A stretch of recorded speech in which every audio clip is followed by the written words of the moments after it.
রাতের আকাশে যখন চাঁদ জ্বলছে বা অসংখ্য তারা টিমটিম করছে, তখন মানুষের মনে জাগে অদ্ভুত কৌতূহল।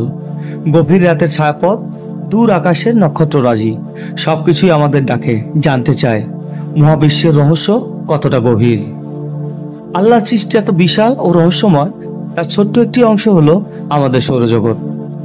সৌরজগতের কেন্দ্রে আছে সূর্য, বিশাল এক অগ্নিগোলক যেখান থেকে আলো ও তাপ বিকিরণ হয়।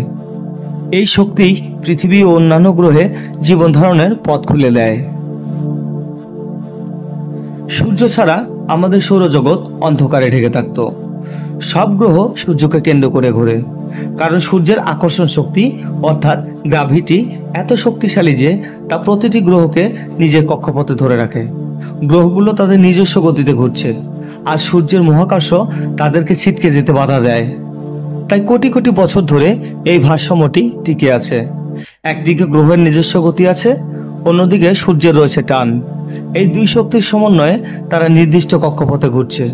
যদি সূর্যের টান না থাকতো, গ্রহগুলো অনেক আগেই মহাশূন্যে হারিয়ে যেত। পবিত্র কুরআনের সূরা ইয়াসিনের ৩৮ নম্বর আয়াতে মহান আল্লাহ পাক বলেন, সূর্য নিজ কক্ষপথে চলমান। সূরা আম্বিয়া আয়াত ৩৩ নম্বরে মহান আল্লাহ পাক বলেন, রাত ও দিন, সূর্য ও চন্দ্র সবই নির্দিষ্ট নিয়মে চলছে। কুরআন আমাদের শেখায় যে মহাবিশ্বের প্রতিটি জিনিস নির্দিষ্ট নিয়মে চলছে, আর সেই নিয়মের একমাত্র নিয়ন্ত্রক হচ্ছে মহান রাব্বুল আলামিন। আমাদের সৌরজগৎ কেবল আল্লাহর সৃষ্টির অগণিত নিদর্শনের একটি। প্রতিটি গ্রহ, চাঁদ এবং তারা আমাদের মনে করিয়ে দেয় যে সবকিছু পেছনে রয়েছে মহান এক শক্তি।